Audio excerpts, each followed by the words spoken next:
Hey guys, what's going on? Amber Jones here, and I wanted to do this video as a follow-up because I got a lot of questions on, hey, what does it take to actually set up AI phone calling in your follow-up using Responsibid? Now, there's multiple ways to connect to it using Responsibid if you have like another CRM like Go High Level and all these other things, but I'm going to show you how to set up your AI follow-up calling specifically only using Responsibid. We're not going to talk about using Go High Level or anything like that on this video, although the principles are the same, okay? So I'm going to show you like first some things that you can that you should understand. I'm going to let you know exactly what you need to get started, and then I'm going to actually set some expectations so that you can hopefully make a educated decision if this might be good for you or your business. Okay, so the first thing that that you have to understand is that for AI calling to work, you have to have what's called a scenario or a script, right? And a call flow for each call that you want to do. And so we use this information to train what's called an AI assistant. Okay. And then you also have to have what's something to trigger the call. Okay. You have to tell your assistant when and who to make the call to, right? And so this is where you would have your Responsibid. You also have to have something to handle the call itself. That is your actual voice AI assistant that you'll be training. And then you'll need a place to take notes about the call. So this could be like a CRM or like a Google Sheet, but just so you know what happened on the phone call, right? And then you'll need something to connect all of these tools together, a tool like Zapier or Make.com. Zapier is a little bit limited in what it can do with AI calling, depending on what setup you use. I like to use Make.com. So let me show you what that flow looks like, okay? So we're going to take all of these things, and first what you're going to do is you're going to you're going to brainstorm, okay, at what points and at what scenarios or in what pipeline, right, do I want to have an AI phone call, right? And so this could be in your open status or a confirmed booking status, like when they schedule, or a closed status, okay? So each one of these are different call flows or scenarios. So you want to make sure that you have that script available. So most of you probably already have a script, right? Like if you have an admin, right?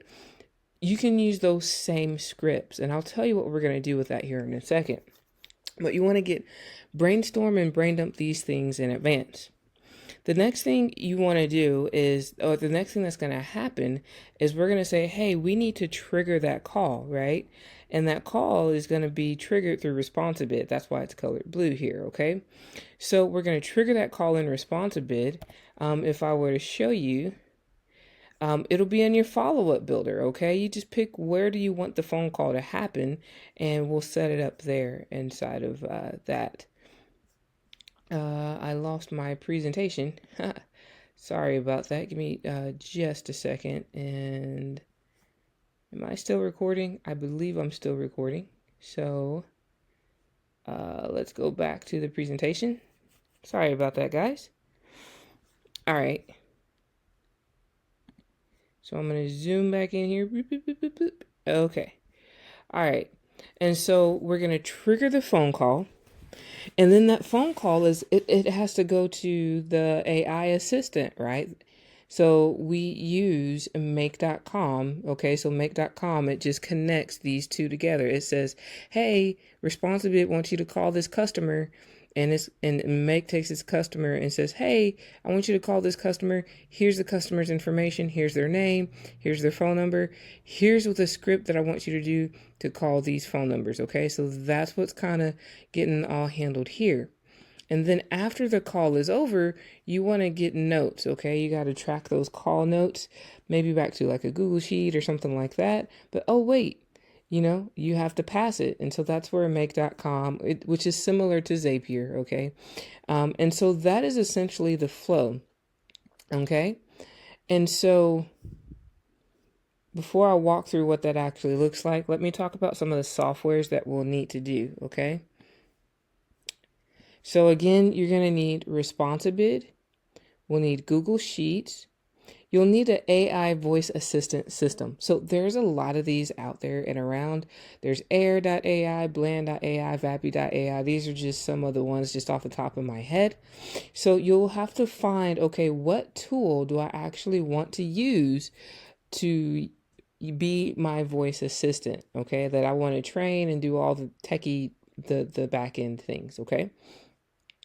And then you'll need a webhook or API tool. Okay, so there's Make, there's Zapier, there's Probably. There's a lot of them out there. I use Make personally because I seem to like it a little better. It's a little more intense than Zapier, but it has a lot more flexibility on the back end.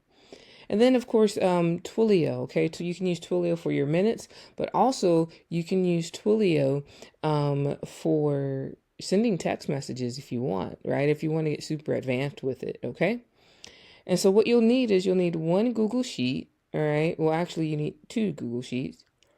Excuse me, 1 to 2 Google Sheets. You can have one sheet with 2 tabs on it.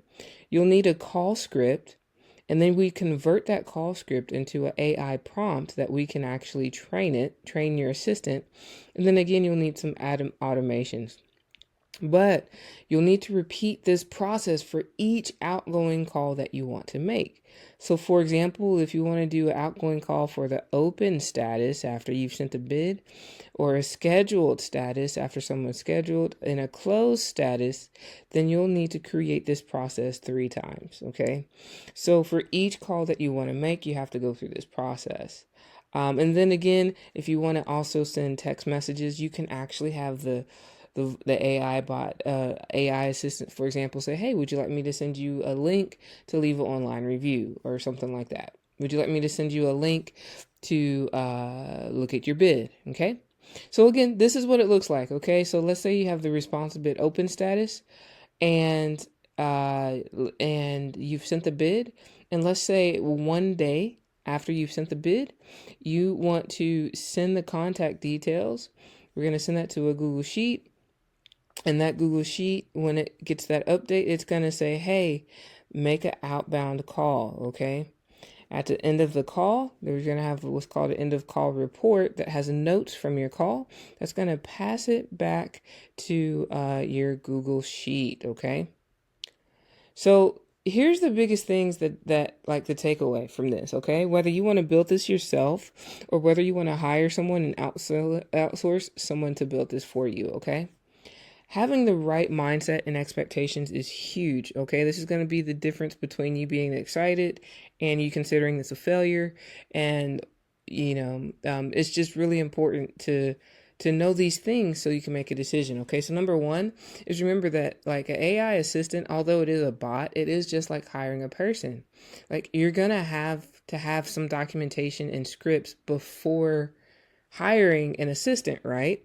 So do the same process before you try to set up an AI bot. This is a really big misconception where people think, oh, I'm going to buy this software, I'm going to set up a automation, I'm going to set up a bot, right?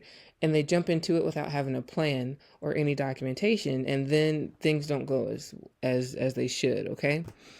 Same thing is just like also like if you had a new hire or an AI assistant, expect to have a learning curve, okay? It's going to take time to get everything set the way that you like. And even after you launch it, there's going to take tweaking that happens, okay? Like afterwards.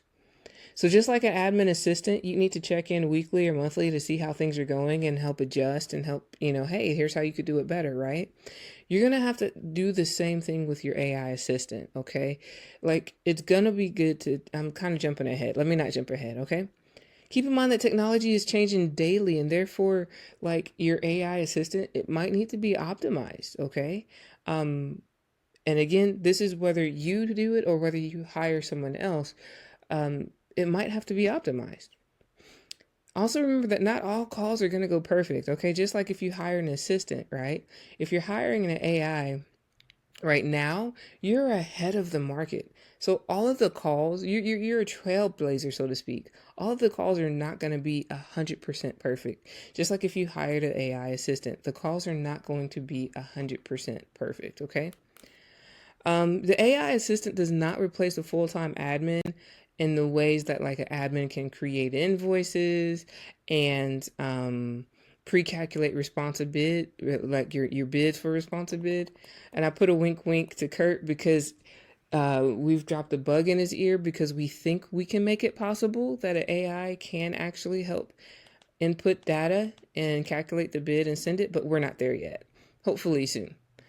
And the other thing to just keep in mind is like the time investment, okay? So the setup time, expect to spend a significant amount of time setting up your AI assistant, okay? And have as much as possible documented before you try to set this up. Like I said, there's other systems out there that might be a little bit simpler to use, and they might be more newbie friendly, like and technically friendly. But there's going to be some limitations on that, okay? And so depending on how well you want your AI to actually sound, like it's going to take some time and some setup. It's going to take an initial setup. It's going to take, even after launching, it's going to take some tweaking and adjustments, okay? Maintenance, okay? Be sure to periodically check in on your call recordings and your call notes and your call settings, okay? Like I said, there's new AI models, there's new AI technology. They're being released constantly. So there's going to be times where there's going to be updating needed, okay? And so what you have to decide is like, is this something that is worth the hassle, right? It's something that you have to decide. We've seen companies from solopreneurs that, they don't have the budget to hire on a full-time VA. Even a full-time VA at $5 an hour, it's going to be about over $8,000 a year, right? Not all companies have that. With something like this, you can invest, you can have a setup fee and then the monthly fee, or like monthly maintenance, right? And you can have something working for you 24/7. So it can work if you're a solopreneur or a smaller company, or maybe you're not just quite ready to hire a full-time VA. But it also can be for the bigger companies that have a ton of leads that come in and we need, speed to lead, right? So this is something that hopefully by watching this video and just, I'm going to be building a whole playlist of videos in relations to this that you can kind of just look at what we're doing and then help you make an educated decision on if going this route is beneficial for you. So again, this is how to add AI phone calling to your follow-up. If this is something that you're interested in having done for you, where you don't want to do all the techie stuff, feel free to reach out to me somewhere around this video. We'll have some information that you can reach out and we can set up some time and get you some information so that you can see, is this a good route for you to go? Is it a good fit for you? And are we a good fit to help set this up for you? That's it for this video. Thanks so much. Take care. Bye-bye.